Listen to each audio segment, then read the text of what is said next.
Hey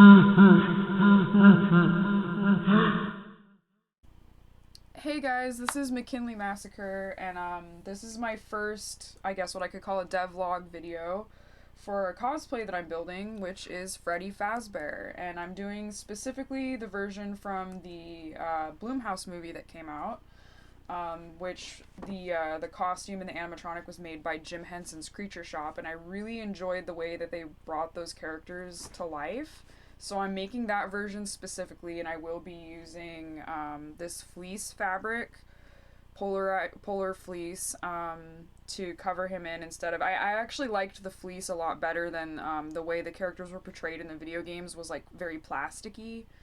And not that that looked terrifically bad, but as a costume, it rang better to me to have the whole thing kind of covered in a layer of fleece rather than having to smooth all of the EVA and then paint all of it. And it seemed like an easier way to go, and I really like the way it looked when you look at the behind the scenes photos, and they're airbrushed really intricately, which you actually can't really see in the movie that well because the movie is really dark.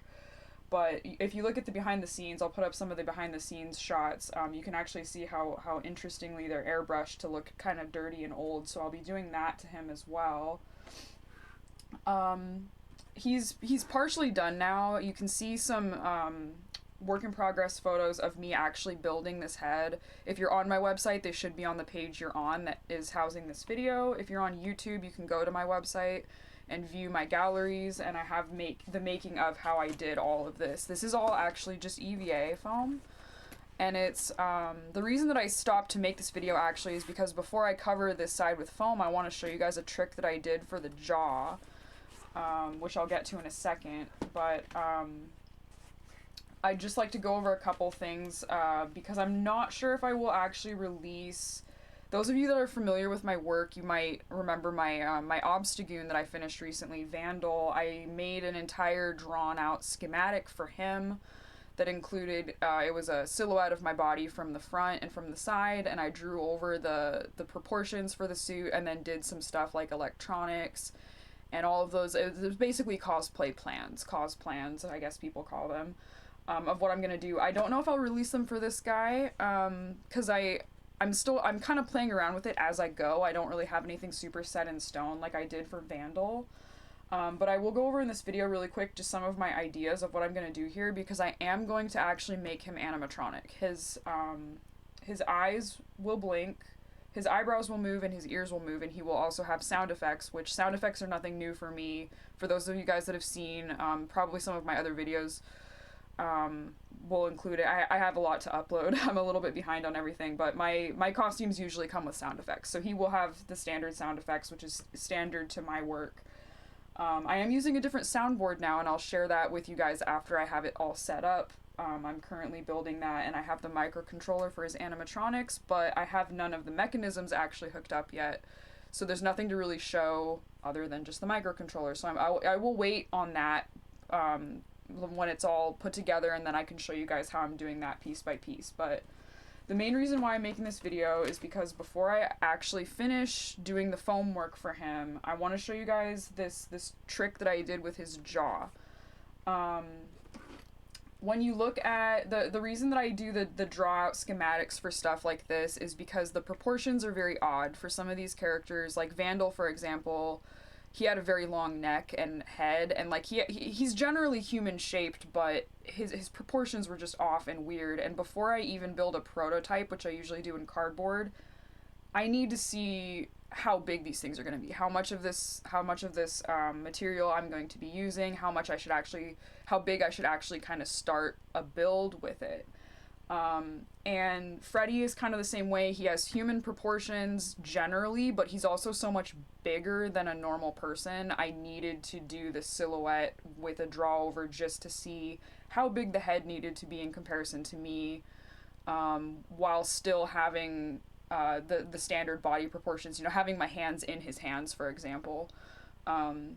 So I'll throw what I have up on the screen just real quickly, but that was where I got the basic ideas for doing this, and I did initially make this out of cardboard just to make sure that the sizing was about right. And then I took the cardboard piece apart and redid it all in EVA using those measurements.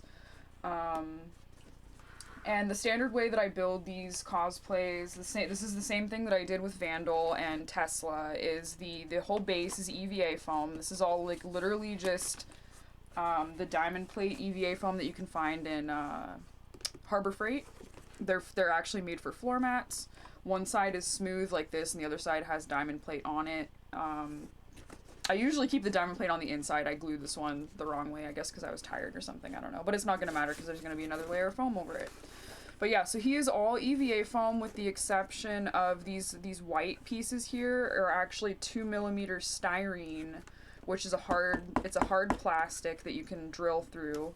And this helps reinforce any super high stress areas of the EVA. So like the hinges here, they have the styrene over them. I do need to add some here, but I ran out of, these guys are screw posts. I don't know if you can see, get my camera to autofocus there. These things are called screw posts and I use them for hinges.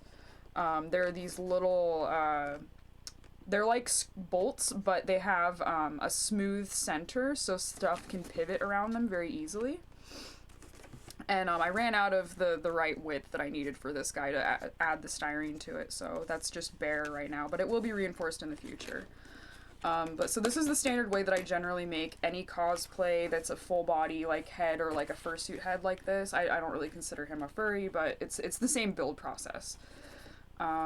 If you have any questions about it, drop me a comment if you want, or message me on Discord or whatever you like. I'm super open with talking about this build method with people because I think it's a really nice thing that people should do a little bit more often. It's very lightweight. He's very big, but he doesn't weigh very much. He doesn't have the electronics in him yet, of course, but you know, you would expect the head to just weigh a lot more, especially if you're, you know, making one of these out of resin or something. It would just be dreadful. But yeah, he's lightweight. It's easy to work with. I highly recommend working with EVA if you guys haven't yet, for cosplay or furry stuff. If you're doing furry stuff, I do recommend, though, cutting like vent holes that, you know, you can put fur over or something, because the stuff, it's closed cell foam. It's going to get very, very warm. So you don't want a fully enclosed like furry head or anything like that. This guy, I'm going to have a lot of open areas, so I should vent properly because all of his joints and everything are going to be open to my, I'm going to wear a dive skin underneath all of this. So I'm not actually expecting to get super hot in him. We will see, you know, what happens because he will be covered in fleece, but it's not really going to make it better or worse because EVA is not going to breathe anyway. So whatever I put over this, it's not really going to matter. But one of the things that I wanted to show you guys before I continue building him is this jaw trick that I did. If I was making this, I guess I should mention his jaw, with how big his head is compared to a normal human's head, his jaw actually comes out as being kind of above and forward of somebody's actual jaw. And anybody that is familiar with the way moving jaws work on, say, like a furry costume or something like that, you'll know that to get the jaw to work properly, it kind of has to be in the same area as your jaw, which is, my jaw is actually right here. This is where my jaw hinge would be. And you can kind of see what's going on, that my jaw is behind and below a little bit his jaw. And what I have going on here to actually get it to move properly and actually open wide, because when I hooked this up to my I put a wire in here initially, and it was only opening probably about that far. I think it was like a couple inches, and it was a very underwhelming. And you know, when they're, you know, screaming at you in the games and stuff, they're, you know, they have their super wide open mouths and they're doing that and stuff, and I was like, how can I get that? So what I actually ended up doing was making this little like roller system. If you can see these guys in here, this is just a piece of styrene. It's not like an actual railing or anything. It's literally just a flat piece of styrene that I glued around the edge of. It's a curved, let me see if I can get this on the camera a little bit better. It curves in a bunch right here. And so this little roller actually rolls along the bottom jaw, so I only have to, like, this is the position about when my jaw is closed. And then when I open my mouth, his jaw actually goes at a much wider angle and opens a lot more, and it'll actually open more once the jaw has the teeth in it and it's weighted a little bit more. It's not falling all the way into here yet because there's nothing really to pull it down. So this is actually a gravity-based jaw that falls into this, and it opens a lot wider than a normal costume head would. Which I'm really happy with. And then I also put, because his jaw opens so wide, I ended up putting a screen in here because obviously I don't want somebody to see my face inside of his, you know, his head. That would be weird. But yeah, so that was my trick for getting this to open. And you guys may think about if it's a gravity-based jaw, like there's no elastic, there's no springs or anything here. It literally, this is pushing and pulling the jaw up and down as you move it. You're probably going to wonder, like, well, then when you lean forward, the jaw is just kind of going to, it doesn't really open. Like, I'm opening the jaw and it barely opens because it's gravity-based, and if you're pointed down, the jaw is just going to kind of hang there like this. To fix that, I actually added a single piece of elastic down here, so when he does lean forward, which he does occasionally when he's on the stage singing and stuff, it will actually still pull the jaw. It doesn't open much, but it's certainly enough to have the effect of that you can see that the jaw is moving. So that kind of fixed that. And I'll show you guys really quick the inside of this, just so you can see a little bit how I built this. It's literally just, there's like a headpiece around here. I have foam pinned in here. I made the headpiece, I'm making this whole costume kind of adjustable so other people can wear it and not just me. I'm not a big person, I'm not a small person. I'm about 5'5". I weigh 120 pounds or something.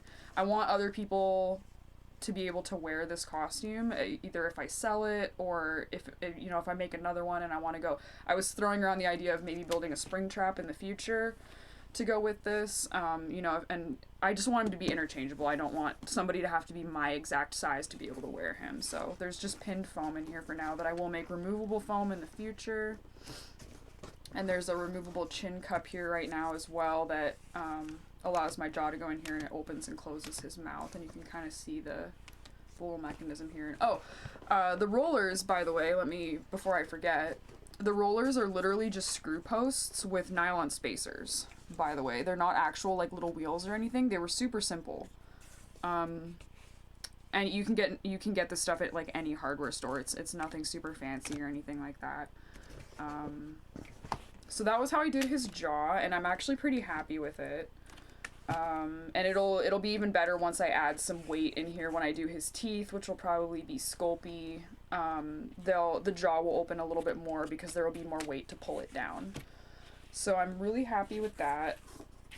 And that was what I wanted to show you guys, because I started foaming this area just kind of as a test piece. His cheeks need to be up further and they need to come out more, and his muzzle obviously needs to be shaved here and rounded a bunch, and it needs to come out more. So I still have a lot of foam shaping to do, but I thought I'd stop here just to show you guys the jaw before I cover it up, because it's just, I thought, my parents actually thought that it was kind of an interesting little way to get around the whole, like, oh, your jaw only opens 2 inches, because that's how wide a human jaw opens, is just, you know, a couple inches, and on a big character head like this, it just doesn't look that great, especially when they're supposed to be scary and opening their mouth, you know, super wide and being all creepy. So that was my solution to that.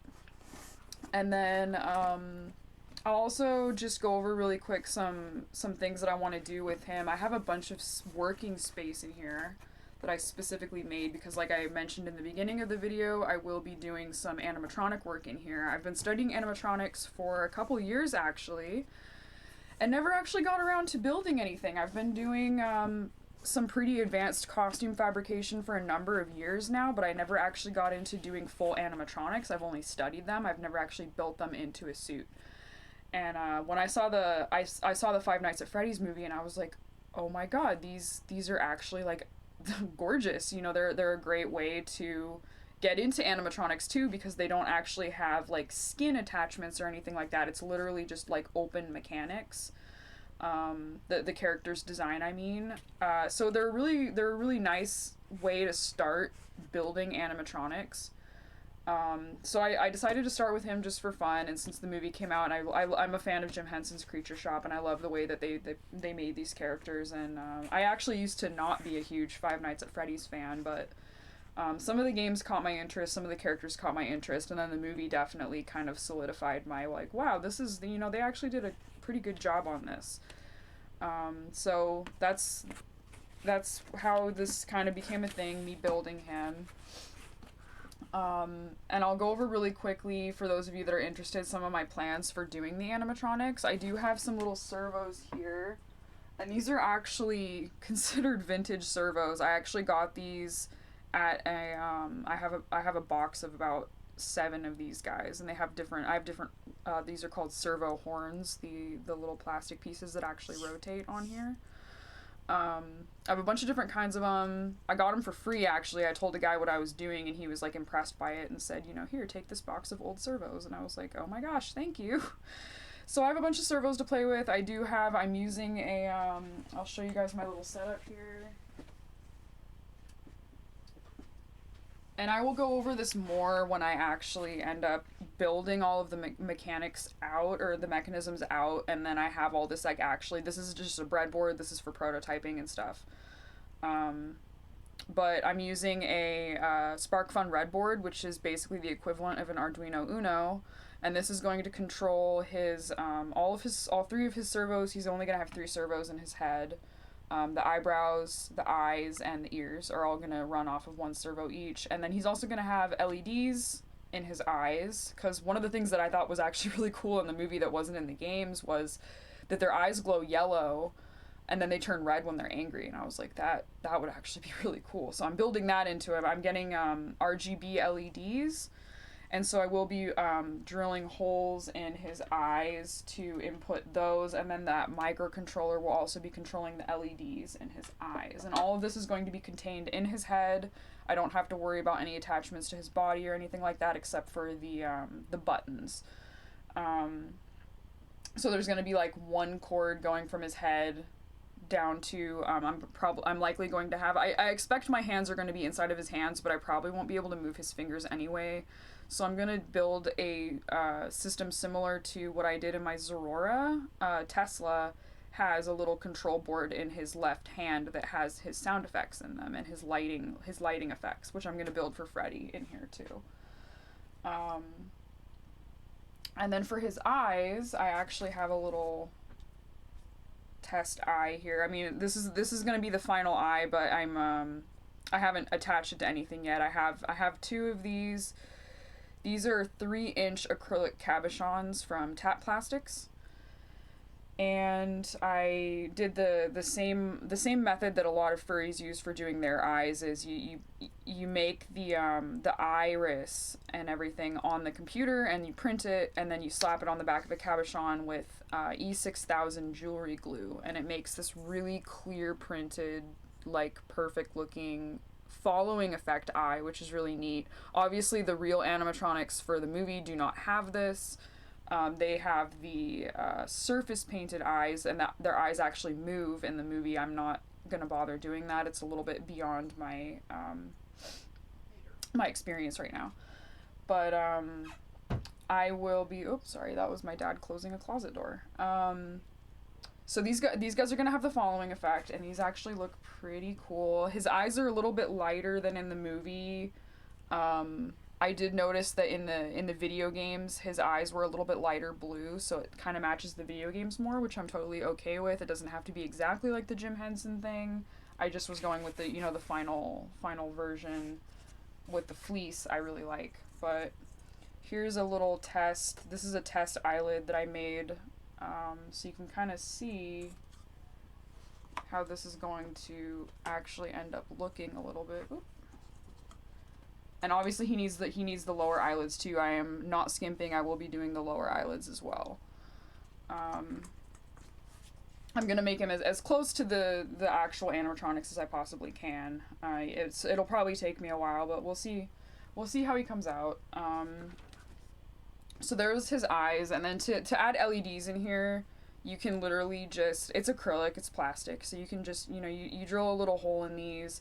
I'm waiting to do the eyelids, which I'm probably going to do with Warbler, until after I install the LEDs, because the LEDs are going to pop out of the top a little bit and I have to work around those. So I have more work to do with the eyes before I even begin to work on the mechanism. So these are gonna sit around for a while, and I'm just working on the head right now, doing the foam work and all that.